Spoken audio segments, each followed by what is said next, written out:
Hey, welcome to Guitar Knobs, the guitars, gear, noise, and nonsense podcast, hosted today by these knobs. Tony Dudzik, Pick Guardian. And we are minus Jared and minus Billy. Previous engagements, they are very busy cats. This is a big high time of year, especially for Jared. And Billy is touring, doing a little tour with his band. And some well-deserved time. Hey, everybody, it's me, Todd Novak. Welcome to the Guitar Knobs podcast. We are thrilled to death that you are listening to our show. And boy, do we have a very, very exciting show. Who's on? It's, who are you, guest? My name is Alain Johannes, or like my mom would like to hear me say is Alain Johannes, because she liked this actor named Alain Delon. So my name is Alain with an I, A-L-A-I-N, which no one can say. I am such a fan of early Alain Delon. There you go. Le Cercle Rouge, are you kidding me? Le Samurai? Nice. Those are two of the greatest movies ever. Yes. Handsome Devil, too. I don't know what that had nothing to do with me being named that, but whatever. A little known fact, also one of my favorite records of all time, The Queen is Dead. The Smiths. By the Smiths. Yes. That's Alain Delon on the cover of that. Oh, I didn't know that. Wow. Yeah, from the end of Le Cercle Rouge, when he's, Yeah. Crazy. Yeah. Anyways. Wow. Yes. More coincidences to pile onto your life. Yeah. As there are so many. Starting now. So, ladies and gentlemen, if you aren't aware of our guest, we are going to help do that, but you're going to have to go in on a deeper dive. It's pretty extensive history. But Alain, would you mind telling people where people can find things that you're doing right now on the internet so they can go check you out? Well, let's see. So Johannes, right? ALAINJOHANNES. That's my handle for my Instagram, which is where I pretty much focus all my daily creative activities. I started like 10 years ago on it. And I remember when you could do a 15-second video. I was like, oh, my God, this is going to be great. It's like my little sketch pad. I actually wrote my second solo record based on little improvisations on Instagram. So that's that. And there's AlanJohannes.com, and there's Wikipedia. And I've been around for a while, and I've done some stuff. And some of it, because just the nature of my personality, you might not know it was me inside it, but I've been very, very blessed to have had a long, long life in music, and been a part of a lot of cool stuff that you might not know I was a part of, Yes, and we'll dig into that list later on in the show. But I think if you're not aware of Alain, you just don't know it. Yeah, exactly. Exactly.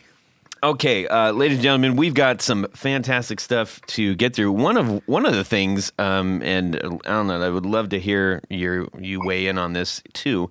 We get great, letters and emails and everything. Even real letters. Get some real letters. That's right. It's fun. I love that. The best ones are coming on $20 bills. Yeah. Are you kidding me? Would someone write a letter on a $20 bill? No. Oh, dude, but it would be great. Yeah. We can only dream. Like a little note. Yeah. So, Alain, we've got a really wonderful Patreon supporter group, and one of our supporters is Don Kloss, and he says, "Hey guys, thanks a heap for the T-shirt I recently received. We give away a lot of stuff to our listeners. It was nice. It was a nice surprise. I got it worn at our first band practice. After I got it, he's getting to the question. Hang on, it's not all about a T-shirt. A question for any of you." And little did he know we'd be talking to you, Alain. With a Fender Blues Deluxe, to run a Fender GE 112 extension cabinet or not? I have one and am torn on the tonal benefit of using it. It supposedly brings out mid-range sound. I don't hear it so much, and I have a hard time getting a clean tone with any humbucker guitar. I'd love to jettison it if I get no sound benefit from using it. I prefer humbuckers and only play single coils if the other guys are both using humbuckers. Just trying to even out the sound. Thanks in advance for the input. Rock on, knobs. Don Kloss. So, Tony, can you kind of maybe decipher that for the folks out there that was a lot of back and forth? Yeah, so it sounds like he's got, I believe it's a 112 combo. Yeah. And he's questioning whether or not, or what the benefits might be to run a 112 extension cabinet in conjunction with the speaker that's already inside. Yeah. And I'm guessing that the amp itself, the combo, is an open back, and I'm guessing that the extension cabinet is a closed back. Yeah. It's like the one that I had. Oh, okay. It's almost the exact setup. Gotcha.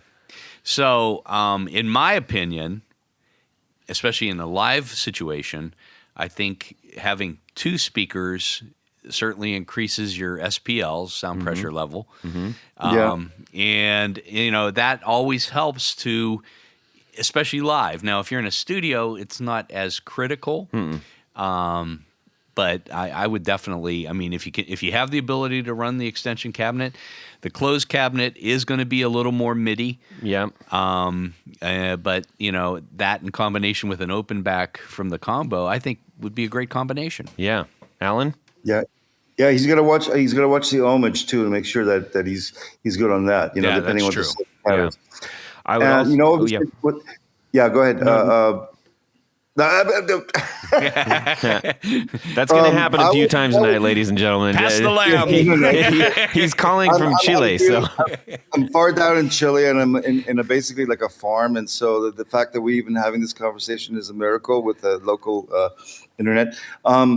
So I would actually put that cab. What's going to happen is that if he puts it on the other side of the stage, say, then it opens up it might not be as much volume in front of him, but it really does spread the sound out. And maybe what also would be, that's what I used to do with an extra cab, is running it on the other side, and also to be able to maybe not push the. I forgot if it doesn't have a master volume, that amp, right? It's just a single volume. Ooh. I believe it is a single volume. Yes, it is so just a single volume because so it would appear louder, and he wouldn't have to push it as hard, and get spongier like on the preamp stuff. And I mean, you could even try, like, instead of a 12, like an 18 or a 410 or something with a given that the or 210. Given that the homages, or just forget that I've run my combos into like a 412 and just forget the original, bypass the initial speaker, and just use it like a head. Yeah. It sounds like what's happening. Maybe even try lowering the pickups a little bit, because maybe he's just pushing too much into it and it's getting a little bit muddy. Where with a Fender, sometimes I like to. Like in Crooked Vultures, I use a twin and I use the Bassman, and I just used a clean sound on those, and then got all the stuff from the pedals, Yeah. But I definitely found that if my more higher output humbuckers, I would just lower them a little tiny bit and stuff, and just playing it around. But it's definitely going to be a benefit. I think it's going to enjoy it, because it's a pretty nice amp. Yeah. Yeah, Alan, you make a good point, because I think a lot of times people tend to have their pickups too high, and that really does affect the overall sound. The magnetic bloom. The bloom. There you go. It's a bloom. But I'm sorry, you're too close. Back off, please. Back off. But it's amazing if you play around a little bit and drop your pickups down, and whether it's humbuckers or single coils. I mean, if you have them too close to the strings, you can end up a little messy. Yeah.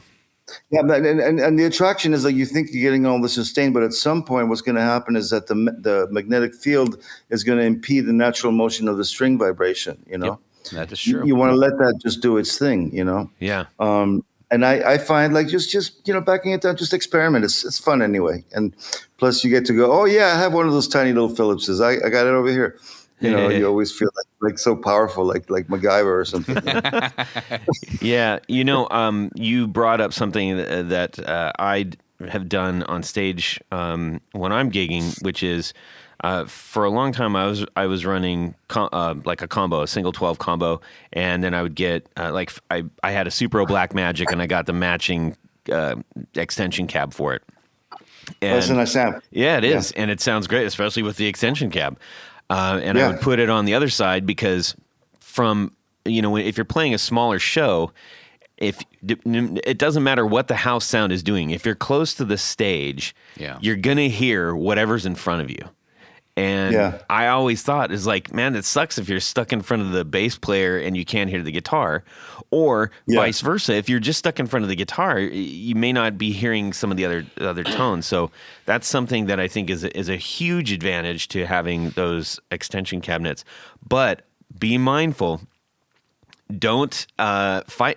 You need to fight the urge to just hook up a really long guitar cable. To your speaker. Please.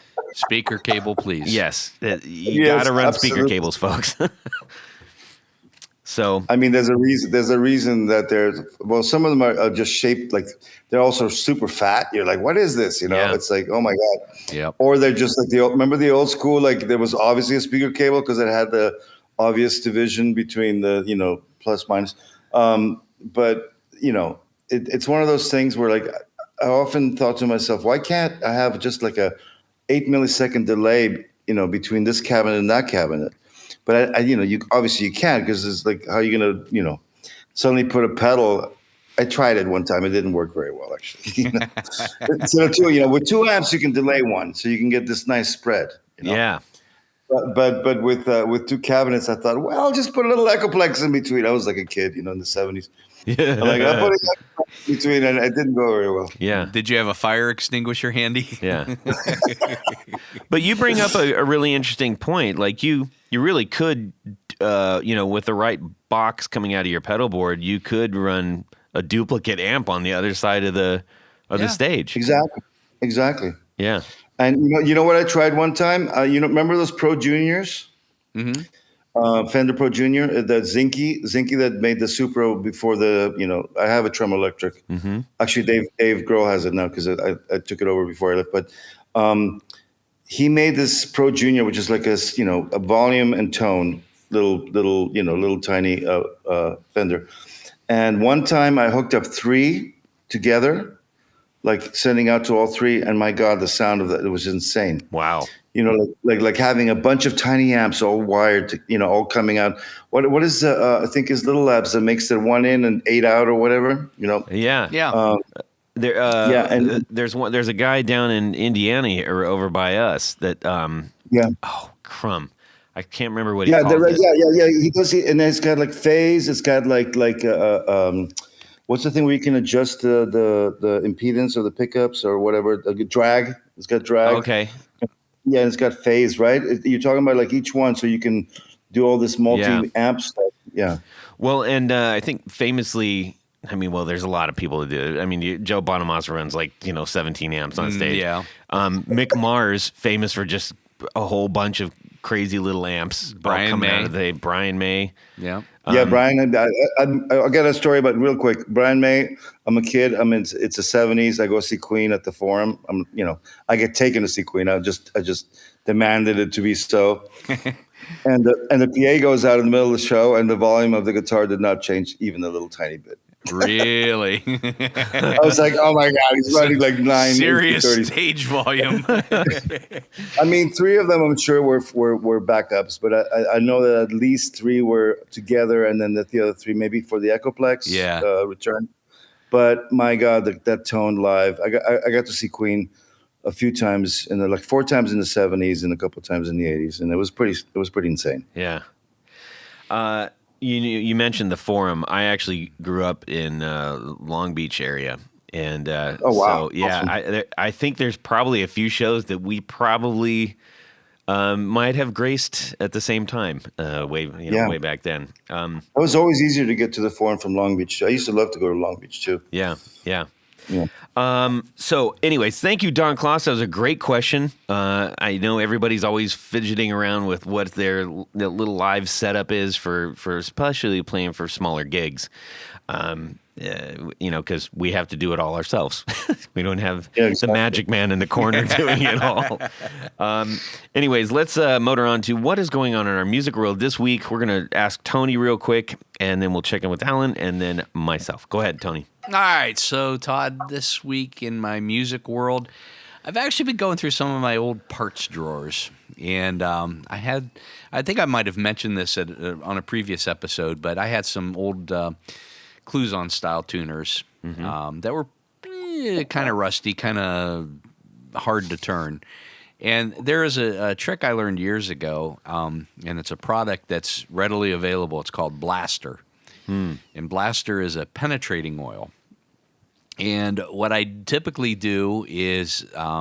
How is that different from like WD-40? WD-40 is a silicone-based product that removes moisture. Okay. So they work totally different. Penetrating oil actually works its way through the rust Stays into wet. Yes. But I soak this sometimes for a couple of days, sometimes overnight. And generally speaking, Submerged? yeah, I spray it into a small plastic container and dip the I usually leave the plastic bits of the tuning machines out, but all of the metal guts. And it is just it's an amazing product. It's like $6 or $7 at any hardware store. And after you take that out, I'll sometimes blow them out. And with Cluzons, there's always that little tiny hole. And that's really, it's an oiling hole. And I'll put a drop or two of 3-in-1 oil in them. Wow, and I didn't know that's what it was. Yeah. Yeah, there. If you ever look on the back of the Cluzon casing, there's just a little teeny tiny hole. Yeah. And you just drop a drop or two of 3-in-1 in that, and spin it around a little bit. And they're most of the time, I've had very good luck with it. They work as good as new. So that was my little. In addition to chopping up plastic, I'm soaking metal parts in. That is in very Blaster. exciting. That is very exciting. Yeah, well, I live the big life. Indeed. No, but that's awesome because I have a bunch of stuff that's from past, upgrades, supposed upgrades, and tuners, bridges, whatever, and it all goes into this box. And I just when I put my stuff in storage before I came over. I saw it there, and I knew I had like my old pickups. When I put my Jazz Master that I've played all these years has early Duncan 59s in it, but originally it had 62 Jazz Master pickups in it. Somewhere in these boxes is that. So all that stuff is there. It's good to know about. Yeah, but any bits and pieces like that, like bridge parts, like a Tune-o-matic bridge or something like that. Anything that has screws. Soak it. It penetrates in through the rust, and then if you put a drop of 3-in-1 oil on it, they generally work pretty well. I guess the Penetrator would have not been quite the brand name to go with it. Probably not. Right. Yeah. Too many other connotations. Yeah. Alan, how about yourself? I know you have had a big week, but what are some small things that you're dealing with? Let's see. Basically, I brought a mini version of my stuff over down to Chile, and I'm at my friend's place. What's called a parcela, which is like basically a terrain and like a piece of land that's got a couple of houses on it, that he put together. And it's funny when I'm so used to I've been collecting stuff since I was a kid, right? Mm-hmm. So I literally put like 300 instruments in storage, and I'm not talking guitars only. I have Indian classical instruments. I have horns. I have cellos. I have, whatever, all the crazy stuff that I've been collecting. And so I'm sitting here with just a bit of the stuff. I've got my Shabbat guitars, which is amazing. I love it to death. I've got that. I've got my cigar box guitar. I've got a little Apollo interface. I've got a Helix Stomp XL and a couple of things. And I've been trying to just tell myself that it's plenty to make music, because I'm so used to being able to have access to all the different textures in my mind, Mm-hmm. But I found myself this week, I posted quite a few little loopy things on my Instagram and a couple of jams. And it's interesting what happens when you're in a totally different environment. Since I'm away from the LA thing, it's like I'm literally sitting here like, walking around and like grabbing eggs from the chicken coop and picking berries and grapes, because you guys know Chilean wine is really amazing, right? So it is good. Yes. Yeah. So the Concha y Toro, it's a very famous brand, Castillo del Diablo, all that stuff. Literally, that's my neighbor next door to the vineyard over here. Oh, no kidding. It's so it's pretty cool. So obviously, I'm going to be sampling some of that. Well, that would just be polite. That would just be polite. I mean, I've purchased all of it. I'm not going to knock on their door and go, hey, what's going on today? Yeah. I I guess that wine there in Chile. And I don't know that I've. Well, I guess maybe I'm thinking of the what is it? Ganache? Not ganache. That's chocolate. What's the Grenache? It's a wine. I mean, Okay. So if you guys got Trader Joe's, Trader Joe's was one of the first places where you could buy wine for like $8. Yeah. And that was in Chile. Gato Negro, Castillo del Diablo, Concha y Toro. There was I remember when we had parties like, oh my God, this amazing wine that is so good that it tastes like $60, $70 wine, but it's only $7, $8, $9. That was the Chilean stuff that first appeared. Yeah. That we got used to. Yeah. Well, because speaking of West Coast, I mean, Chile is West Coast, and it has the mountains, and it also has the coastal, the salt water coming off, which it's called High Chaparral. Is geologically, I think, Portugal, Spain, France, California, Chile. Yeah. I mean, actually, like you, I can send you guys photos. You're like, oh, where is that? And that's just past Malibu, right? It's on the way to. It's crazy, know. And I have friends in the south of France and friends in Portugal that they see photos or they send me photos. I'm like, oh my God, it's like almost interchangeable. There's a few obvious features that are different, but it's just something about the ground and what it can produce. It's cool. Yeah. Well, anyways, on the wine podcast, we're going to continue. I'm so sorry. So sorry. Great. It's great. We love talking about all kinds of stuff. Yeah, we've been known to go off tangent. Oh yeah, big time. Anyway, I've been soaking myself in wine, and that makes the sound of my guitar do certain things that don't Yeah. Yes, indeed. Let's see. In my music world this week. How about you, Todd? Well, thank you, Tony. I was waiting for that. I had a very exciting thing. Sometimes when you're scrolling around late night, you're like, you look at your watch and you're like, oh my gosh, I've been watching The Sopranos for it's 2:30. What if my Hagstrom Vikings? What if something happens to that? I should probably look for a new one. So I started looking because, that's what you do at 2:30 in the morning. I started checking out, what the internet had to do. And then as I was scrolling, I saw this really beautiful gold top Les Paul. And I was like, man, gold tops are so nice. I kept scrolling. Now, my Hagstrom Viking, which most of our listeners know by now, it's black. And it has a gold sparkle pickguard. And Alain, not all, but almost all of my guitars are black with gold sparkle pickguards. Is that a 60s one? Because I have a 12 that I use since, what is this, way in the 80s. Yeah, no, this is one of the later ones, a reissue, yeah. Okay. And lo and behold, I stopped scrolling like the brakes, the Fred Flintstone feet brakes, and I was like, what was that? Oh, yeah. And I scroll back, and it's a gold Hagstrom Viking. And I said, oh, Lord. Mm-hmm. And the price was stupid. So I said, well. Stupid high or low? Oh, stupid low. Okay. Stupid low to where I couldn't type fast enough to try to buy it. Oh, my God. Yeah. And so anyways, it arrived. It is absolutely gorgeous. And it has the upgraded fretboard on it. And it also has a roller bridge, which is odd, but it's got a stop tail. Now, you well know, Alain, like the harp tail on the back is like kind of like the Hagstrom thing. This has a stop tail. And so this is a really unique one, and I hadn't ever seen one before. And I've been looking at Hagstrom Viking, which is, for those who don't know, is a semi-hollow body, kind of like a 335 stuff. Only a little cooler, I think. It is cooler.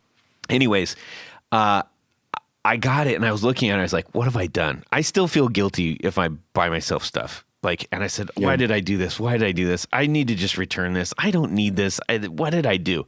And it's I've never returned anything, ever. I have maybe a little, I don't know if it's guilt or willpower, but maybe a little bit of both. But it was sitting up against my amp, and then I said, well, no, I'm just going to return it. I'll get my money back. This was foolish of me. Why did I do this? But I should play it once. at least. So I picked it up and I played it. And I kid you not, about 30 seconds after I played it, I got a song out of it. And I said, oh, crap, now I have to keep it. Yeah, exactly. And then for law. the next 3 days, I have just submitted 6 new songs to my band because it's just I pick it up and one comes out. I don't even know what's going on with this thing. So it's very exciting, and it plays.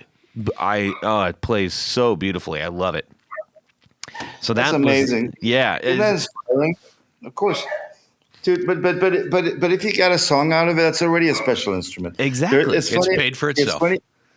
Exactly. It's funny about instruments is like certain instruments make you play a certain way. They put you in a certain mood. There's some are songwriting machines, some are not. It's funny. And And that's why we have so many of them. It's true. It's true. Our sets are, I guess they go kind of fastish. We play a little bit more, slightly more aggressive, not hard music, but I think if you, I don't know, you probably put there's a little bit of Queens in there, Queen's Stone Age. There's some early 70s, kind of punky stuff, and it's a lot of X. I love X. Yeah. Billy Zoom's like, Guitar God, The Cult, Billy Duffy. I can show you photos of my mom and Billy Zoom side by side. It's the same person. I'm not kidding. I'm going to send you a photo. I mean, we used to joke about it. My mom is a beautiful blonde, but Billy Zoom's a beautiful blonde. Hey, so yeah. There was one period where she was like slicking her hair back, and I'm like, "Oh my God, Mom!" What is this? We actually played with Whitney Houston and X in Disney World. Oh my in goodness, '85. That's wild. It was very strange. We got to play. I think it was Tomorrowland, and everybody played in different places. And it was '85. It was a long time ago. Yeah. What is this? Yeah. That's crazy. Well, but obviously, growing up in LA, I would go see X all the time. So it was amazing. Yeah. I'm very excited.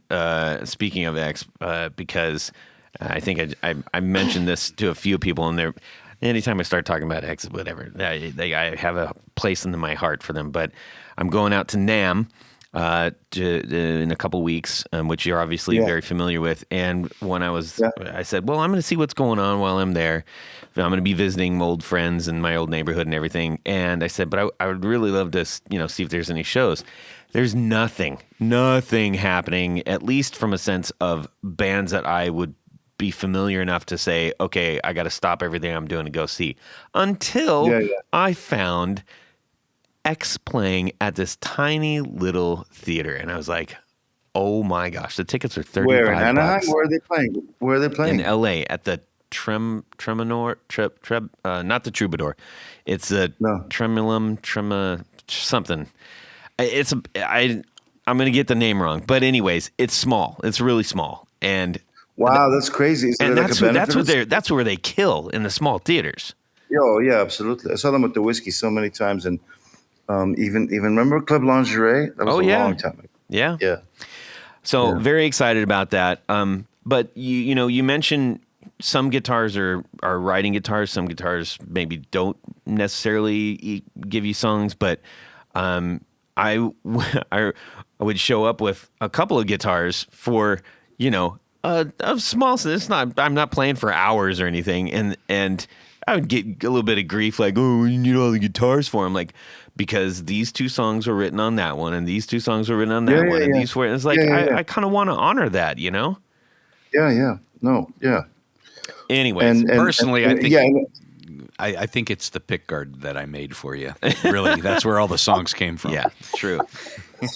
Pick guard. Oh yes. Well, I mean, whatever the inspiration is, what I found throughout the years is it's so funny because an instrument can have magic in it, and it doesn't necessarily have to be expensive. I have amazing instruments made in Japan or Mexico or China even. I recently had a SG and a that Jeff Beck Les Paul with a the like in the back of Wired, that photo of that kind of Les Paul. Just recently, like last year, that just happened to be amazing instruments. It's crazy, so inexpensive, and really beautifully made. You never know what you're gonna get from. I did find the name of the place in case anybody wants to go. And if you go to this show, please find me. Okay, get a hold of me. Let's meet up. It's at the Terragram Ballroom. There you go. I know that place. Yep. And it's no seats. It's small, and it's going to be fantastic. Anyways, Tony. Yes, Todd. I bet that a international superstar such as Alain. Yes. Let's just use him for example. Okay.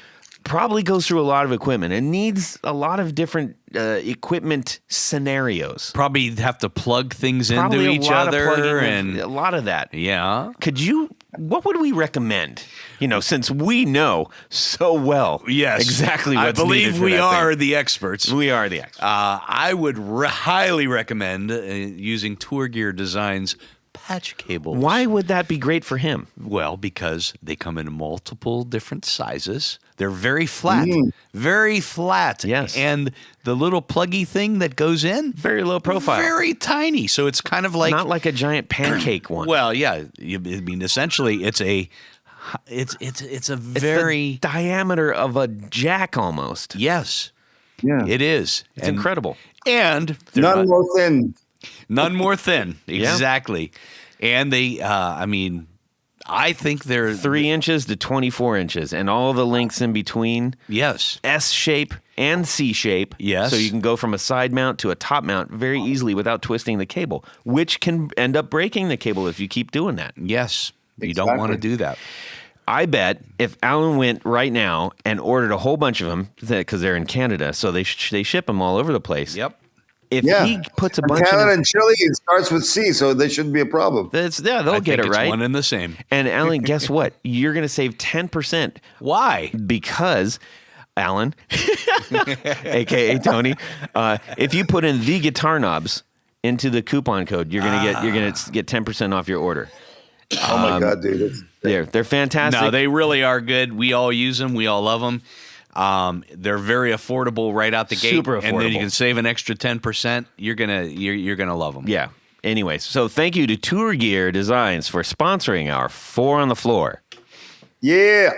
Let me get a little bit of this. 1, 2, 3. 4 on the floor. All right, Alain Johannes of More Things Than We Can List.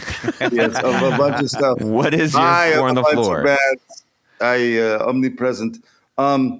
Let's see. I would say that my first of the pedal from the 4 on the floor would have to be the DoD Octoplus that I got in the 90s.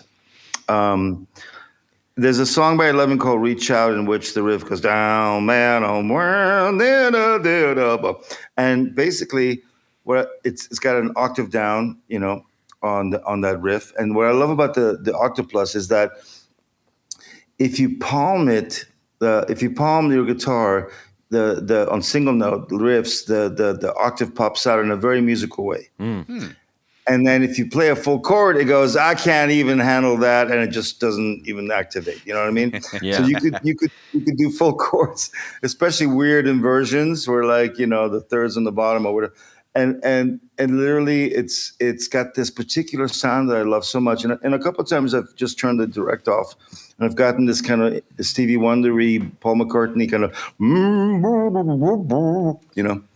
that's one of them that I love, and I still have 2. I have one here with me in Chile, and one in my bodega. And actually, DoD Digitech is going to send me. They have a newer one that does the 2 octave thing. Yeah, Oh, well, but and they're kicking back into gear now again. Yeah, which I love. And the other one, also by Digitech, would be the Freak Out, which I've been using a lot recently because I've learned to, you got the third setting from the clockwise, which is kind of like the same, the octave up from whatever you're playing, and it activates this not just the feedback mode, wee, but it activates this second voice that follows you, especially in some of my improvs, like on my mandola or whatever, like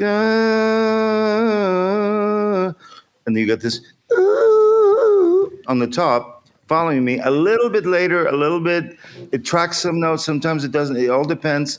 And it sounds like you've got this little beautiful ghost buddy, melodic buddy that's kind of hanging with you, and is jamming along with you. And I love that effect. I love that feeling of the Digitech freak out. And that does both an octave up and an octave down, right?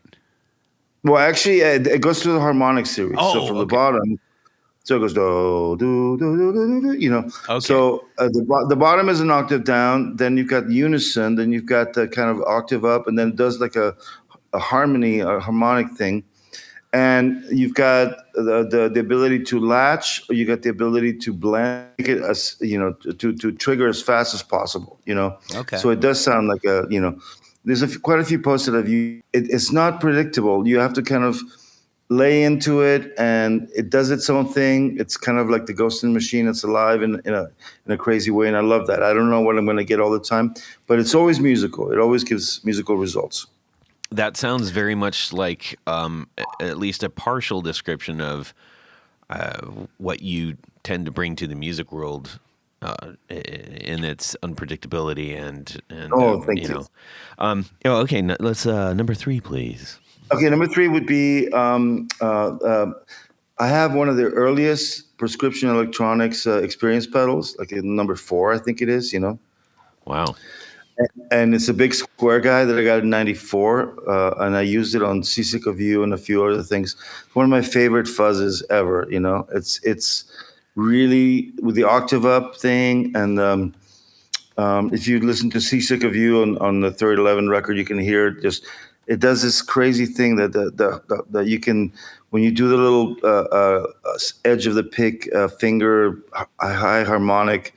It just behaves in a really rude way. It's very a kind of almost animalistic, and I love sounds. I love pedals and that kind of almost make it so that you have no idea.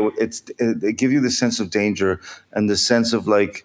I mean, I grew up with a lot of Fred Frith. You guys know Fred Frith.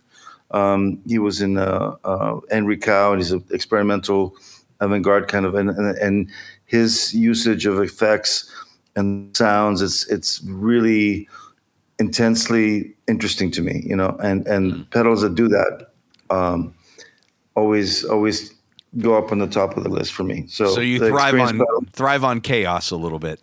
yeah, a little bit of chaos, but the kind of chaos where it's like you have to trust, and you go in, and you don't try to control it. You kind of play around with what it gives you and react to it. So just like this, I love improvising, where I just start, and then whatever happens goes into the next moment. I have no real plan. I just kind of react to as if I was being what's it called? It's not a transmission. I'm receiving it. And I'm kind of just, it's going through me, and then I'm almost listening to myself as opposed to guiding it. You know what I mean? And you guys know what I'm talking about. Yeah. When you're in the zone, you're like, oh my God, I just did what? What? Yeah. I don't know what I'm doing, but I like it. I like it a lot. And then the cool thing is, it's also, you don't go like, oh, I hope I can repeat that again. Then you move on to the next thing. It's cool. Yeah. Dig it. Number 4. Yeah.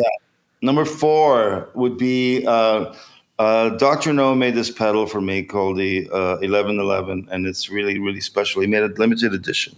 It's got Natasha and I's. So it's got Russian and Chilean coins as the top of the little knobs, right?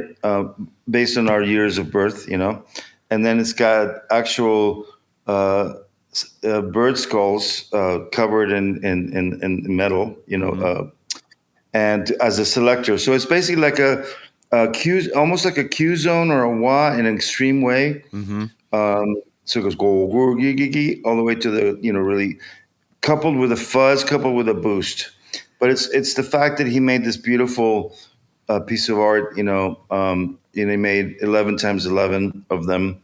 and that's it. There's ever going to be, and that pedal is really special to me because I use it quite a bit. It allows to get a little bit of the Queen's tones with a super heavily boosted low mids, Right. but also the Brian May treble boosted tones when you get up into the higher register Yeah. of the frequencies, which I love, because I grew up on Brian May, Jeff Beck, and so that's number 4. Yeah.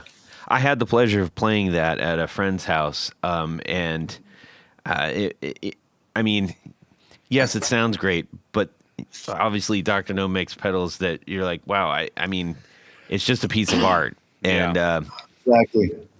Visually and yeah. sonically.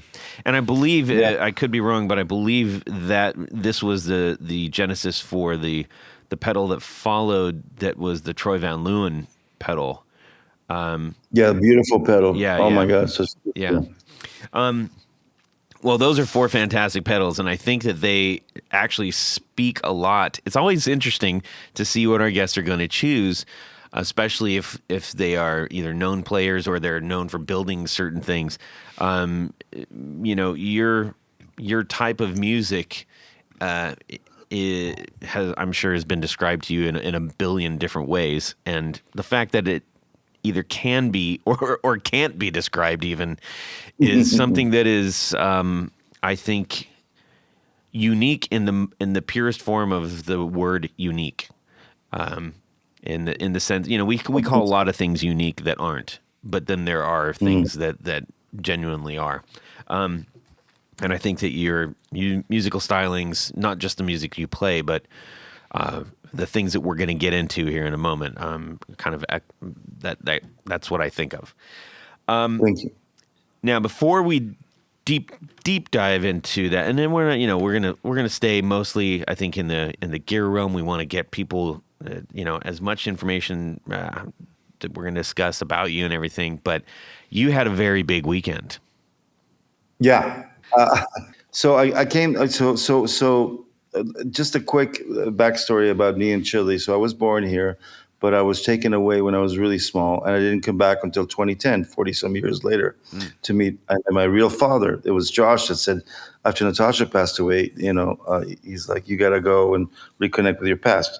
So I came back in 2010, and then I came back with Chris Cornell and with Queens, and then I met these guys. They're amazing musicians, Chileans, and I basically started a band with them, and we play all the stuff from my past and my 11, and then stuff like Euphoria Morning, things that I've been a part of, writing, performing, Queen stuff that I wrote, and then solo stuff. And so we've been having this, by now it's 10 years worth of this amazing thing. And so we just played Lollapalooza, and right before the pandemic started, we were supposed to do Euphoria Morning in its entirety, Chris Cornell's first solo record, with some invited guests, and so we just added 2 amazing members, Edo, a amazing singer and guitar player, and Eduardo playing, a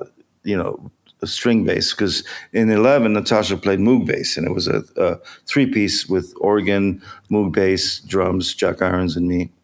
And so we just played Lollapalooza on Sunday, and so I hadn't actually played electric live in about 4 years. I did a couple of acoustic shows in the last few years, so it was really, really cool to get back into that whole world, And so we had a beautiful show, and I'm going to be here playing some more of that. But that's what happened this weekend, so it was pretty special. A big crowd, I imagine. Yeah, it was a good crowd. We were like right after, right around the time of Jane, so people were kind of shuffling in as we started, with Lola. But it was really nice because, we had people in the audience about stuff, about hearing songs from Euphoria Morning, and it feels really good that there's people that know and appreciate the music of 11, because we never really had a chance to get, the exposure that we got was solely based on our friends like Soundgarden, Yeah. Pearl Jam, and Queens. That took us out on tour because the labels were never really know what to do. To make of it. So it's nice to be able to go out there and still play this music. So I want to remember who Natasha was and the legacy of all the stuff that we did, which for me is amazing because it not only is it connected to the past, but I'm excited about because we did a single a few years ago, not that long ago, with the trio with Mike Patton and I singing together. That is in Spanish. I never sung in Spanish before, and so it has this modern, updated version of it. We can make new music that's not just harkening back to before. But I love it that I can play 11 songs again and my solo stuff with them. They're amazingly talented. Cote Fonseca on drums and vocals and Philip Fonseca. So that's what I did this weekend. Yeah. Is that the band that you're going to be touring extensively with? Yeah, I mean, we're going to be doing. I have to build it up a little bit more in Europe. I'm going to do a solo tour in Europe in the fall, and there it's going to be me solo plus some really amazing Dutch band called Iron Gin, and they're going to be joining me for some stuff. I just need to build it up a little bit more because obviously, taking 10 people on tour to Europe is a bit of a. Yeah. So, and because I'm like a musician's musician very often, that I need to work my ass off the rest of the year to be able to figure out a way to make that work. Right. Especially because I had this entire European solo tour booked for the 2020 when the pandemic hit, and I swear to God, it's like half of those places are gone. It's so sad. Yeah. Yeah. I was playing these really cool little theaters and little clubs for 200 to 500 people, and it was so shocking to know that it didn't survive. Yeah. And yeah, but we soldier on. Yeah. Well, and you do it in so many ways. And I think this is a good time to give a little bit of, for lack of better terms, giving us the Wikipedia version so that people that aren't as familiar can get a better understanding as we progress. You are listed as a guitarist, as a producer, as a songwriter, an engineer, and I would probably throw in there storyteller. Right. Anything else you would like to add to that list? Actually, I just mastered a couple of things while I was down here, and listen, it's anything and everything to do with music. Mm-hmm. I was really young when I started. I was like, 4 years old. My uncle was a pretty big. My dad and my uncle were both pretty big, kind of early rockers. Pretty famous here in Right. Chile. And he put a guitar in my hand, showed me a few chords, and then just set me on a path. But he was really inspiring to me because he was a multi-instrumentalist, and he would always show up at my mom's place, and ask if he could rehearse his band. And so there'd be all these instruments around and 4-track recorders and microphones and Fender Rhodes and horns and drums and they would leave it there. So I'm this kid. I've got access to all this stuff. I'm so lucky, So I learned to record. I learned to engineer. I learned to mix really early on, which has been really was a really wonderful idea because it's allowed me to continue being a part of things and be involved creatively from the production standpoint, to be able to be I can. So when I produce stuff, I have this experience of being the artist or the band that's being engineered or recorded or produced. So I have this kind of sensitivity to and empathy for the process. So I end up being a good part of the team because I don't I just want to make it work from the point of music of where the point of in the initial thing is making the songs work, Right. making the music work. And I don't try to put a stamp on anything, and I try to always invent things, and it's fun. If I come up with some cool, interesting ideas, I'm not going to try that again. Let's see what else we can come up with, some new miking things or whatever. Right. And it just feels great. So I've been very lucky, and I've been a part of maybe 100+ records. Lanigan produced his last 5 or 6. Inside Queens of the Stone Age. producing cool stuff everywhere. Engineering, no doubt. Arctic Monkeys. It's great, and it's like it's been a really fun ride, and it's continuing, which is great. Well, to me, that was one of the interesting things about getting you on the show is that, yes, you're a guitar player, but I think anybody who's made any kind of a recording, there's that whole other aspect of it that is kind of a fascinating thing. At least I think it's fascinating. And in my day-to-day life and my job, I'm a working stiff. I'm a creative director, and so my job is essentially a producer for an advertising agency. And it's interesting to see how that I can see how that works, and I naturally gravitate towards that. And when we're recording our own stuff, but hearing from you, as a musician, but then also being a prolific producer and influencer on frankly some of my favorite records. So and a lot of our fan base too. You've certainly touched quite a few ears. I thought that was a really interesting angle, so it's not just like, hey, cool, you play guitar for a bunch of stuff. Yeah. Very well. When I was trying to tell a couple other people about this, that we're going to have you on, the first two people that kind of came to my mind as in a way to help describe this was sort of like a modern day Todd Rundgren or Brian Eno, or even a Mutt Lange or somebody, like where you have these people who are prolific musicians on their own, but have done so much to help bring interesting things out of the people that they're working with. Mm-hmm.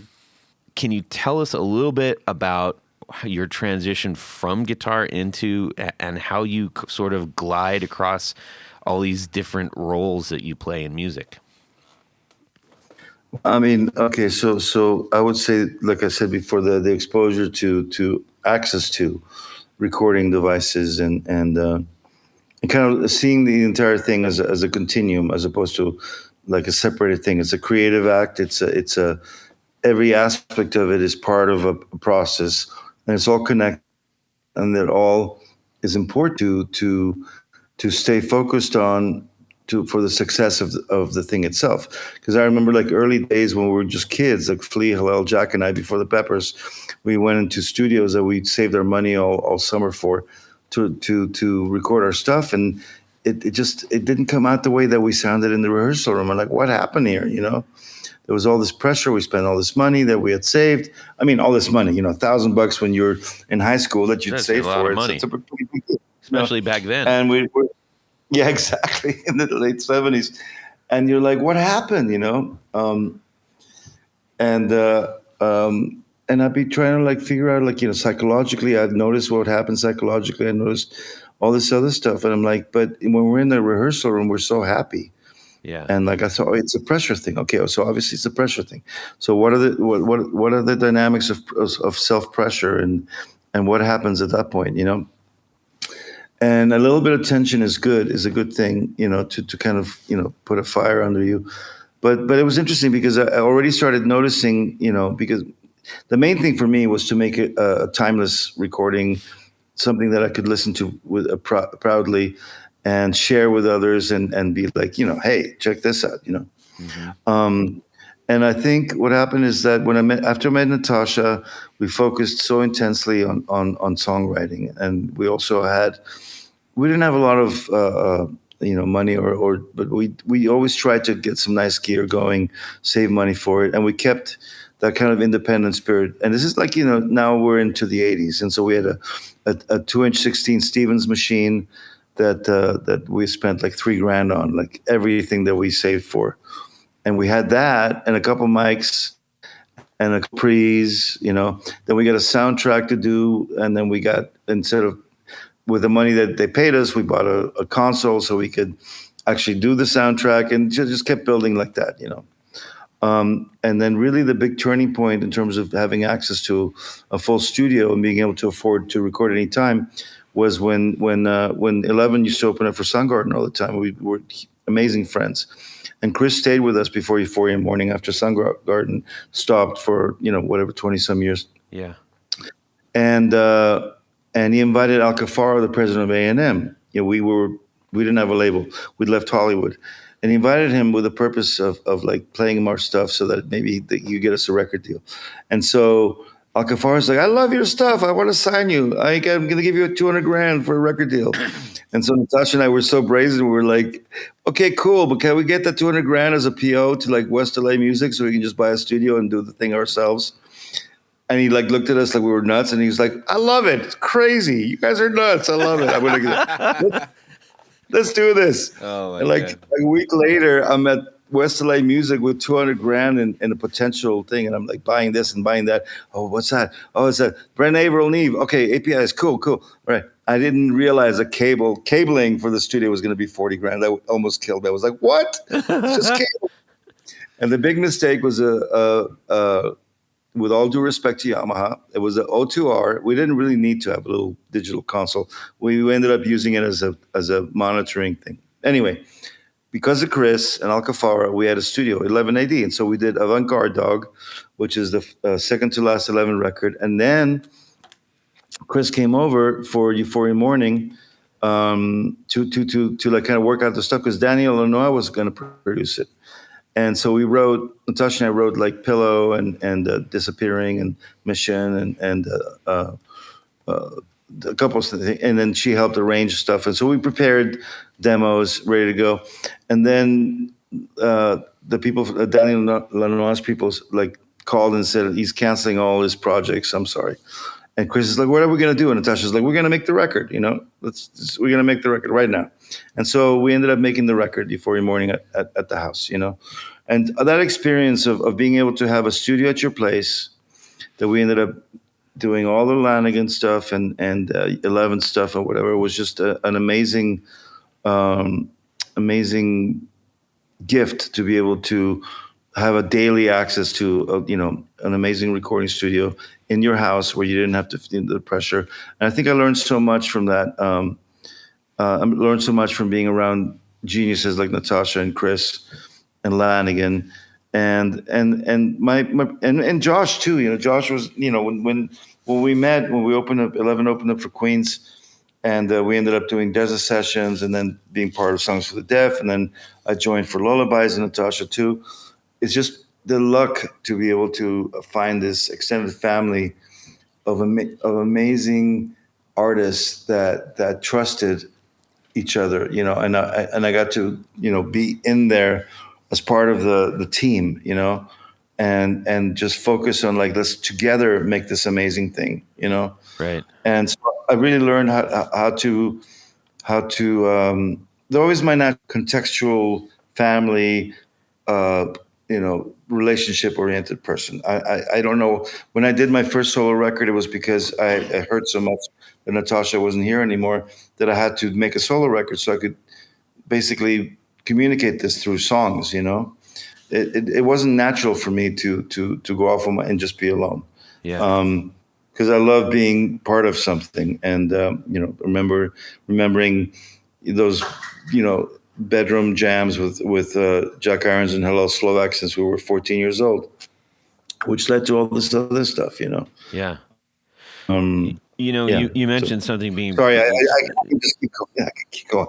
Yeah, no. Hey, this is what it's for. This is you have. I mean, we'll give you the floor anytime you want it.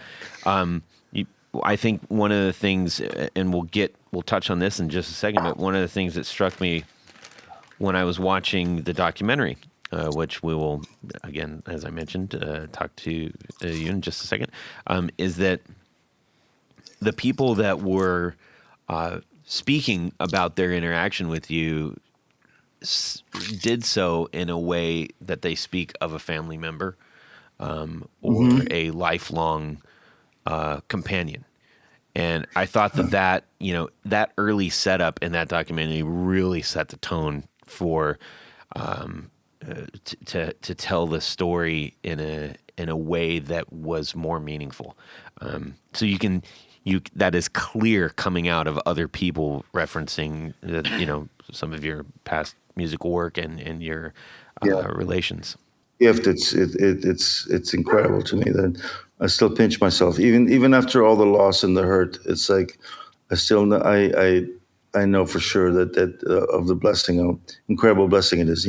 Yeah, for sure. I just brought up the documentary. That's something you shared with us, ladies and gentlemen. If you please give yourself, just carve out some time and take a minute and watch this documentary called Unfinished Plan, which basically, I mean, it really is a biopic on you in your entire career.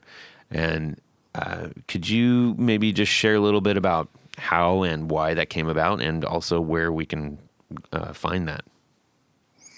I mean, it's funny because so you imagine that my real father I didn't meet until 2010, right? So it was kind of a big secret. I wasn't supposed to know. And then my grandmother spilled the beans when I was in my 20s. Mm-hmm.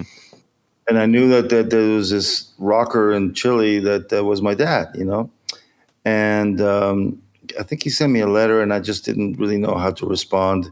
I had kind of like not that it was intense like weirdness about it. I just didn't feel like it was the right time. Anyway, so then after Natasha passed away, Josh said, told me, he goes, I'm going to take you back to Chile. You haven't been in 40 some years, and you figure out a way to meet your dad when you're there,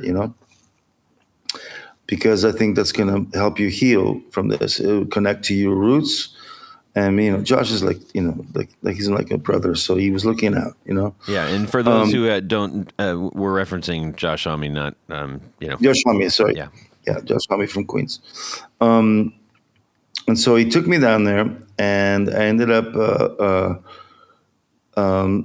meeting my father, and consequently 2 brothers and cousins and aunts and this entire family that I'd known about me, and it felt so natural, And my dad he was like the first guy that was like, I'm not gonna cover these rock songs. I'm just gonna write my own rock songs in Spanish. He was that kind of guy, So I got to hang out with him for a few years before he passed. But also this guy showed up named Fito Garate, and he was there's a guy named Jorge Lira who was like one of the main dudes at the rock station, local rock station, and he basically sent him to meet me. I'm not sure he knew that much about me yet, but in the beginning it was all this angle about this Chilean that got away, that went into the world, and that went and did stuff, and how proud it made everyone that was, and he was coming back to reconnect with his childhood and the place where he was born. And so he started to do some research and finally figure out like what the past was, and then he started to film interviews every time that my buddies like Soundgarden or Lanigan or Monkeys or Josh Queens would come down. I would arrange for him to meet them and record an interview. Then he came out to LA and checked out some of the old haunting spots that we, like Fairfax High and where I grew up. Then they followed me to Europe, and so little by little, this entire documentary was being formed. Now, for me, it was pretty bizarre to like I didn't feel like, why are they doing this? Like, this is just strange. But my Uncle Peter was in it, and my buddies were in it, and I didn't really.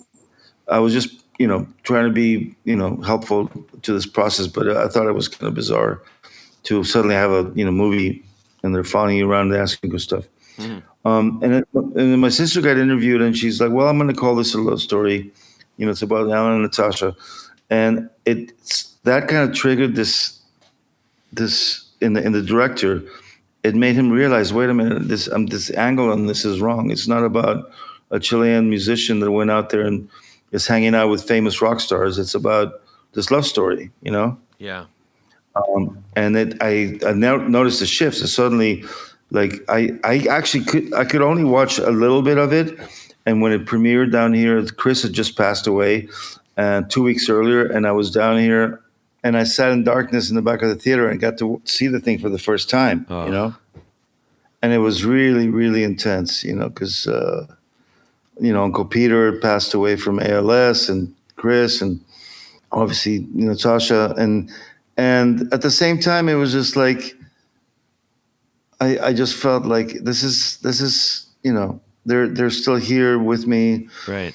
I've been charged to try to continue this, as long as I can, and so I gather strength from that, and like when I perform songs from Spark, it literally like it's so weird because I have to go back to the place where those songs come from, So not that I get sad or anything. It's just that it's not just casually playing a song, and Right. I can't just casually perform it, and and at the same time, like Lanigan, was in that kind of connection to me. We did all this stuff together. What a voice. And oh man. yeah, what a voice. And him and, with Chris and Natasha is like the three people in my life and Josh is the fourth, and Josh is going to be fine. He'll live a long, God bless him. Yeah. It's just that, to have this connection with people in that way where you trust each other so completely, and you weather whatever difficult processes of creation are. Someone has your back so unconditionally, it's just an incredible feeling. And the fact that I got to, I get to carry that with me, and I have that. So, that's one of the aspects of the last year that's been extra hard is like with Lanigan passing too. Is just it just brings everything back to and it piles up, Right. So me being back here in Chile is really not, it's really healthy because I get to just be in front of people that love what we did. I get to play songs that I was a part of. We played some Euphoria Morning the other day. We played some Sound City. We played some Queens of the Stone Age, and it's great and it feels good because I'm still here and I'm doing stuff, so it's cool. Yeah. It's good. Sort of random, but one of the things that every once in a while, I'm sure you experience this. You'll just be walking down the street, and then like some line from some song that you heard that repeatedly comes into your brain. Yeah. And one of those things is, so there's, for whatever reason, they come in two. Okay, for me. Right. So number one, in no particular order, but there was a band. I think they're from Belarus or I think Belarus. They were called Belfagor, and they had a song called "All That I Wanted" with a fantastic video.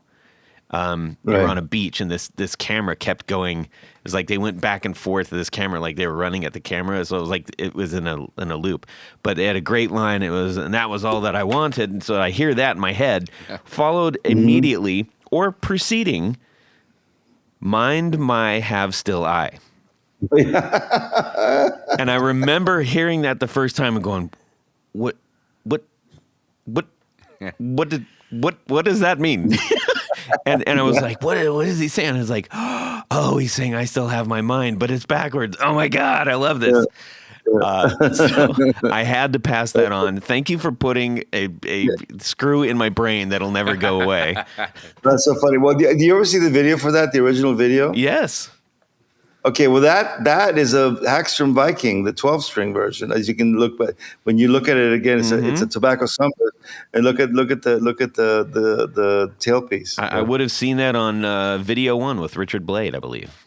Oh my God, I remember that. And Natasha, the interview with him was so fun. I have so many videos in storage of VHS videos of like, there was this one video that we did before we got signed with Flea, when Flea was in the band, and he plays a trumpet solo. He's wearing a dress. It's called Off the Floor. And I was working at a TV show called You Asked For It, Jack Smith's You Asked For It. And because of that, I met a couple of the dudes that worked because I spoke different languages, I could I could look at all the mail from all over the world and create like a synopsis for the writers to like, because, the basic idea was like, they're not going out to film what you asked for. They got stock footage and they're going to show you what, as if they went out and filmed it. Anyway, long story. Yeah. And I can't wait to digitize that because it's going to be really fun for everyone to see this. You obviously remember Richard Blade. Yes. I got to share this because I think, people like ourselves who grew up on radio, when that kind of, it kind of went away. Everybody went to CDs and MP3s and everything. I moved from, when he left, by the way, everyone listening is like, who's Richard Blade? Richard Blade was like the premier DJ on the West Coast at K-Rock. And for those of us who grew up during that time, it was like he was the voice in our head. He was the person who was saying like, hey, check this song out, And after he left, I moved from the West Coast out to the Midwest. And I remember, this would have been, 20 years or so. And music has always just been so important to me, but this was one of these times when it really hit me how much it was. I was driving, I had just got a new car and it had the Sirius XM in it. And I was just flipping around and I heard Just What I Needed by the Cars, which is one of my all-time favorite songs ever. Amazing song, yeah. And I was transfixed and I was like, oh my gosh, it's being piped into my car, like the music I love. The song ended and I hear his voice and I kid you not, God. I started crying. I literally, because it immediately took me back to me sitting in my room with my Walkman on, listening to him. It was so powerful.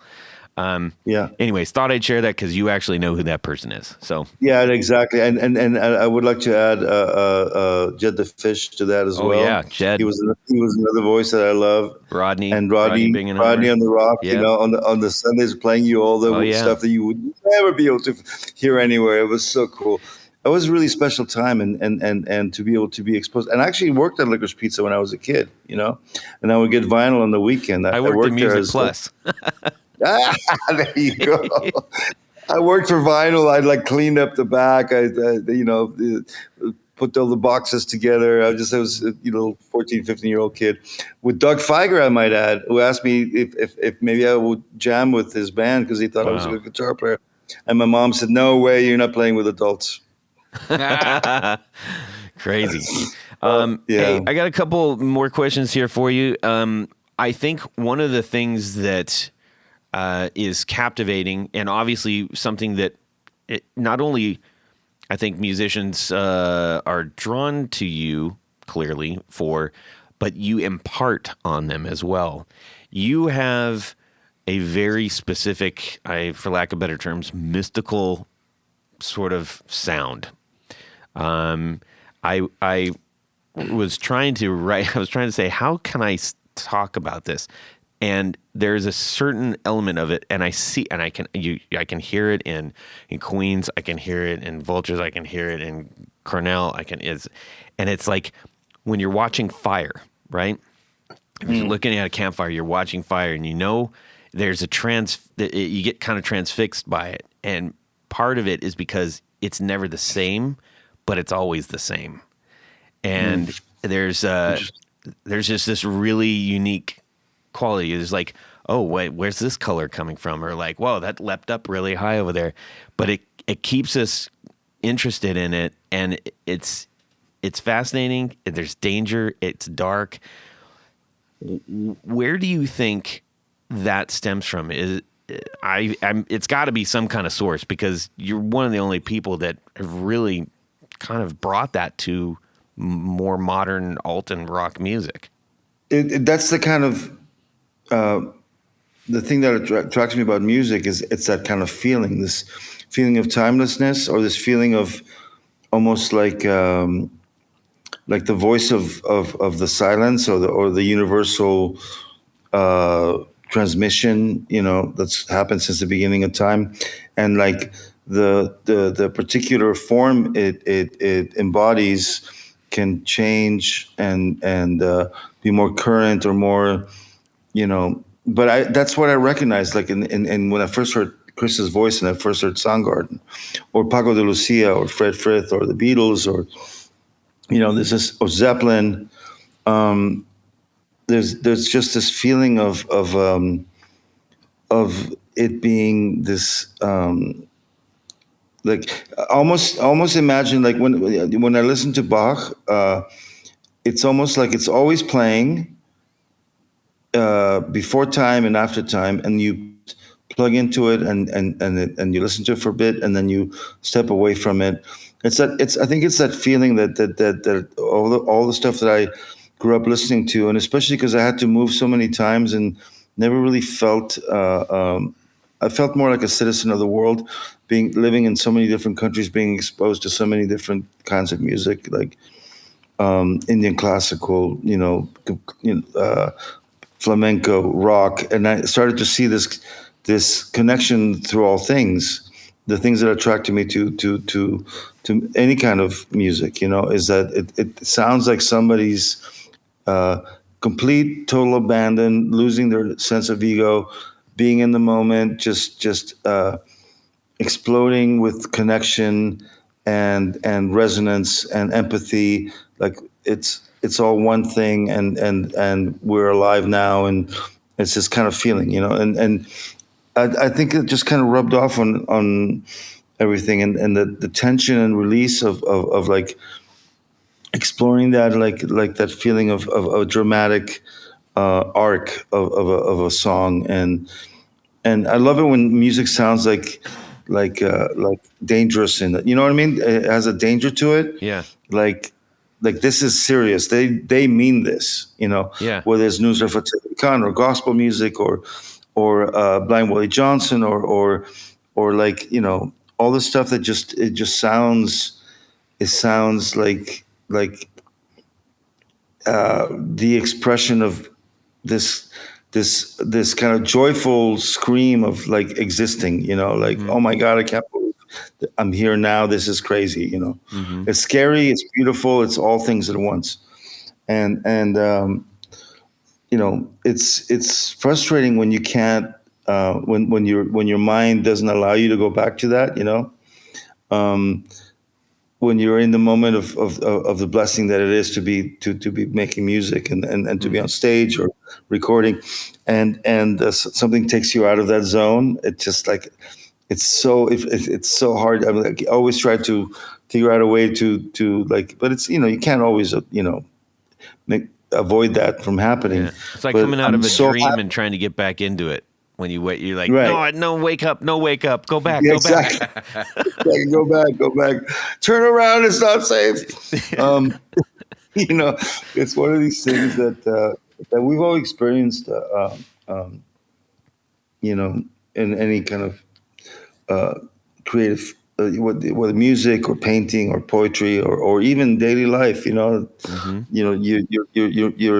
You're just making a building. And you just see the beauty of the process of creation, and it's really it's one of the few evidence based things that I can hang on to in terms of some kind of a spiritual aspect to the universe. Mm-hmm. 'Cause I certainly don't completely trust what some people have told me about or written down, Mm-hmm. but my own experience connecting to that feeling, like that unity that music can create with other human beings, and Yeah. and what it points at, and the evidence of that. It's like that, and watching a nature show where you see nature at work, and you're like, Yeah. man, there's something beautiful happening here, and that's enough. I don't need to know the particulars. It doesn't matter to me, Yeah. as long as that ultimately it's cool, then we're all good. I don't need to argue with anyone about it. I don't need to convince anyone about it. I still don't know what it is. I love the mystery of it, and that I think that's, as a self-taught musician, I think that's something that I still appreciate. Like yes, part of me wants to, like, I would love to be able to play giant steps or the rhythm changes or. But the fact is, in my life I've been led to just be in the moment and try to retain the kind of magical aspect of it, and it's still mysterious to me. What's happening right now, and so yeah. I mean, I love it. I love it. It's well, you guys know, it's amazing. Yeah. Tony's got Alan, a question he's dying to ask you. Jumping at the bit. So earlier you'd mentioned that you have not only many different guitars and things like that, and other instruments, but Hundreds. millions and millions. Hundreds of millions, billions of stars. But most often we see you playing either a cigar box guitar or your trusty jazz master. And I was kind of curious, what is it about those instruments that you gravitate to? Well, I think with a cigar box, my friend Matty Barato makes them, and I got my first one. It was 4-string. The first time I played it was on "Show Me Something" on Howling Book 2003. But then he made me an 8-string, and it was the instrument I had with me when I was touring Crooked Vultures, and then Spark came out of the fact that I had this instrument with me. It's very portable. It's tuned in fourths in C. I spent so many hours with JPJ, like John Paul Jones, like, being his rhythm buddy, like, Al, would you just, he didn't say it like that, but he goes like, just. Oh, come on, give us a good impersonation. You can do it. No, he's like, well, I was really funny because, anyway, he would just solo on the mandolin and I would just play rhythm for him because because he's a genius and right. And it's just abstract insanity that I'm even there. I'm doing this, but it's really funny because English people have a way of doing this little put down thing that is cute, but also you can't come back from. Yeah. So I'm minding my own business, playing a cigar box on the front of the bus because I can't sleep, and he comes out from the back. From his back bunk to get the special juice that's in the front part of the bus. And he walks past me, he stops and he goes, "Oh, that's silly." Like, I'm like, "What's silly? Like, this is silly?" I'm like, what do I say? No, it's not silly. That's not a comeback, He's so cute. Anyway, I love it because he would be like, "Al, there's a ancient instrument museum exhibit. Let's go on a day off in Boston." It's like when Temple Jones is like, texting you in the morning to go join him, and it's so incredible. Yeah, that's pretty remarkable. And then how about your jazz master? The jazz master is one of these things that the factory stamp is my actual birthday and year. Oh, nice. And so. It's just been with me since the 80s. I got it for $350, Wow. I put Seymour Duncan's on it, and it's just always been with me. And it's like, it's the kind of instrument that you can tune every 6 weeks, I mean, I'm not kidding. It literally does not budge, Wow. And it's become so second nature, like in the Vultures tour in 11, on Cornell's record, Euphoria Morning, and before that, and What Is This, and there's so many times where it almost got lost, and it almost got destroyed, but it doesn't. It just keeps.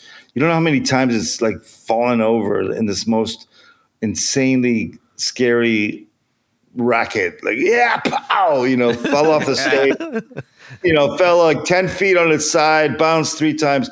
And it doesn't even have a scratch on it. I'm like, oh my God, what's up with this thing? Excalibur. Like it has the original bridge, which I've been fine tuning with a little jeweler's file, and it just stays in tune and it just does its thing, and it's alive. I tell you, it's alive. It is. It's just this crazy. I love it. That's cool. Fantastic. Well, Alan. I know that we could probably go on for about 3 or 4 more hours, but in the spirit of the show, in the spirit of being mindful of your time, we are going to transition out of this, and who knows, we'd love to have you back some other time. Absolutely. I'd love to. Just you let me know, and we can continue chatting. There's so many things we could chat about. Yeah. I've got a pile of things that I still want to ask you at some point. So we've got a little part of our show here called Would You Rather? Well, that was pretty crappy, Tony. Well, you know, I'm sick and all. Would you rather? Okay, nice. Well, nice harmony there. That's nice. All right. A dissonant harmony. This one's especially for you, yes. Alan. Custom crafted. Custom crafted. Oh, poo. Okay, yeah. And there's we're tapping into one of the instruments that we just kind of talked about, and as well as another instrument, the mystic quality that you can bring to the sound, to the audios. All right, Tony, go. So, did I mention that the El Camino's in the shop? No, the transmission blew. I'm still waiting. So, you know, we're not going to be able to take the El Camino down. All right. So, but this time we do have your old Subaru Brat. So Alan and I can ride in the back. Exactly. Oh my God, I love it. That would be perfect. Let's go. So this time you're on a tour in a tour bus. Mm-hmm. Yeah. And you're driving through the desert in the middle of the night. Mm-hmm. The tour bus breaks down. Mm-hmm. Everyone is asleep on the bus, but you can't sleep. And you walk outside of the bus, and you're wandering through the desert. You're walking down the desert. You're wandering through the desert. Suddenly there appears a mystic shaman. Oh. And he says, hello. Mm-hmm. He's wearing a hood and everything. He's got very long fingers. Okay. You can kind of see Yes. this as I'm doing here. Picture, if you will. He says, I noticed you're a musician. And I have two options for you. The first option is a cigar box guitar made from Pandora's box. What? The real Pandora's box? The real Pandora's box. Okay. Geez. The other option is a Jazzmaster style guitar made from wood from the Flying Dutchman. Whoa. This is so some supernatural stuff going on here. We are really going out on the mystic spectrum here. Walking the plank, so to speak. Yes. Okay. This is a very unique one, I would say. Yes, it's okay. custom. It was custom crafted. Yeah. So, which do you choose and why? Okay. So first, we're gonna check in. We're gonna ask Tony. Tony's gonna walk away from the announcer booth. Yes. And we're gonna ask Tony Baloney here. What is his choice? I Yes. am going to choose. I'm afraid of Pandora's box. Yeah. So I'm going to skip right over that. I'm going to the Flying Dutchman Jazzmaster. Okay. So I can have immortality in Davy Jones' locker. Okay. All right. That's my choice. All right. I can dig it. Alan, how about yourself? I think I would take Pandora's box because once the cigar box already has the kind of opening in the front, and so I can imagine that I could somehow coax the cigar box to become anything and all things, and not necessarily like that. There would be like all chaos. You could also just the whole point of Pandora's box is that you open it up and then just everything appears. So I would think a Pandora's cigar box would be amazing. All right. Good answer, Todd. I'm also going with. I don't like the idea of being chained to something for all eternity. So Flying Dutchman can just I'll bypass that one. Thank you very much. And I'm gonna go for Pandora's box too because I like the idea of a little bit of I don't know what's gonna happen here.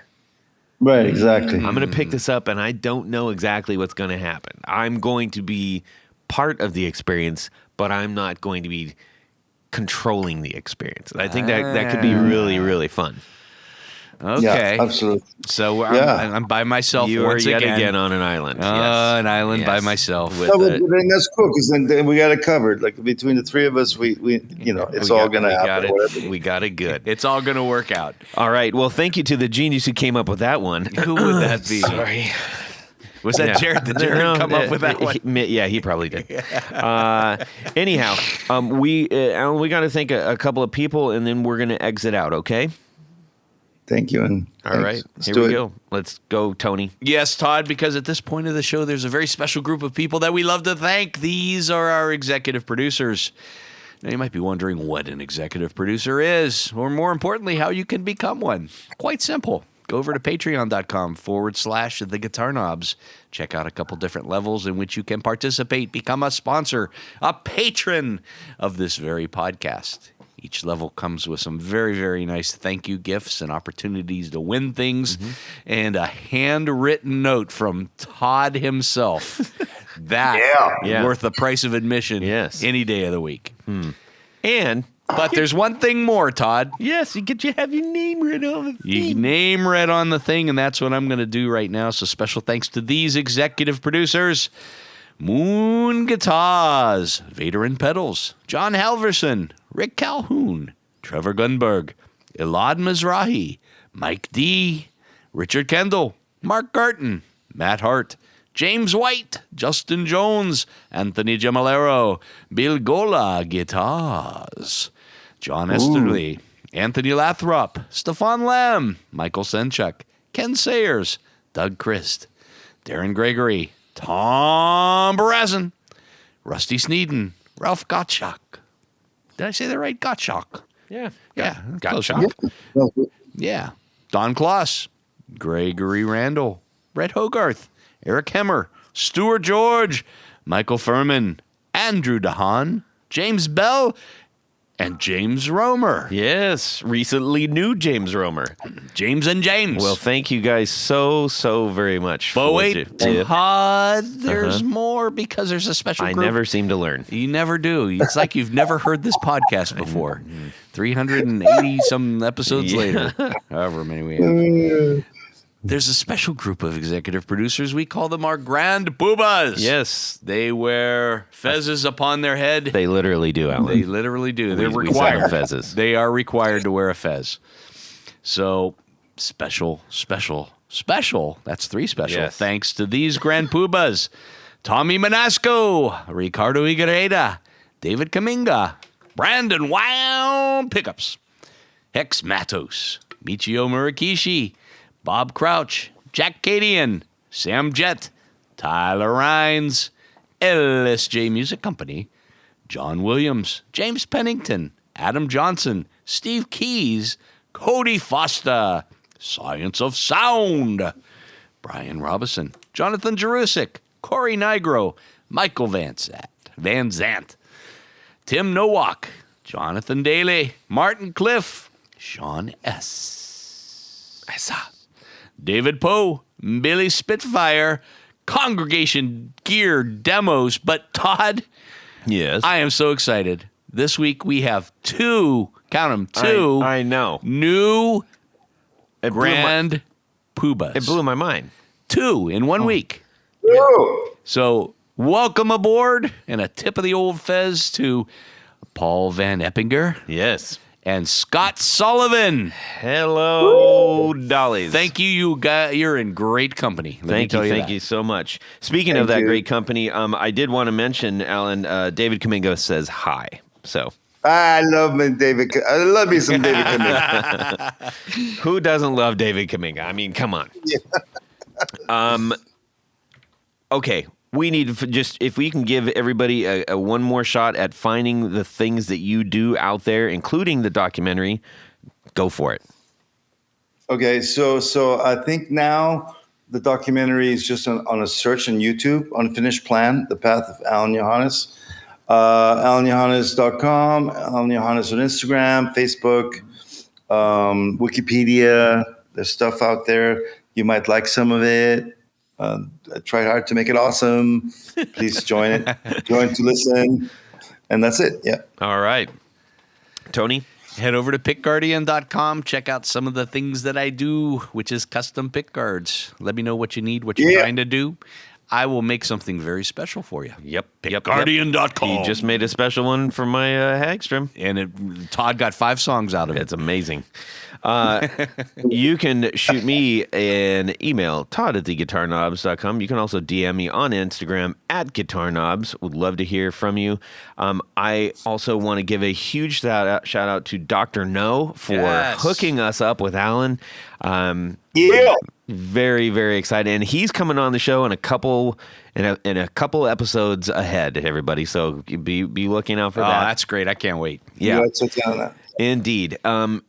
Alain, we have been blessed and honored to have you on our show. This has been such a fantastic time with you, and I appreciate. Thank you guys. I had an amazing time. Amazing time. I am very thankful. Well, we hope to cross paths with you again. In the meantime, everybody, have a fantastic guitar week. Go check out Alain's stuff and his documentary, and subscribe. Yes.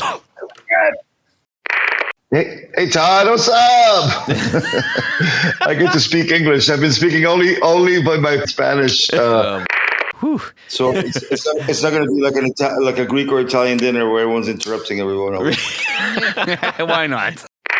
I'm not. Okay. I need patch cables. Are they good patch cables? They're well, wait till you hear this ad. Hey. Oh boy, that was interesting. You know. Sí, mira que yo me acuerdo muy bien de la rockeando con la guitarra. Yeah, you're like you listen to a lot of Pixies on the way over, right? Is that what you did? Exactly. My pal here, Tony Dudzik. Hey Tony, what's up? Nice. Thank you. All right, we'll chat soon. And then, Okay. And everybody be healthy and happy. Okay. You too. And away we go. Well, that's it for these knobs.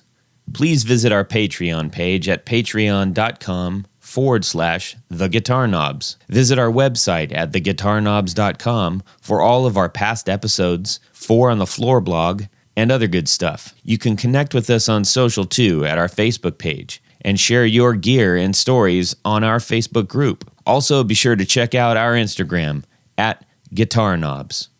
Catch you next time.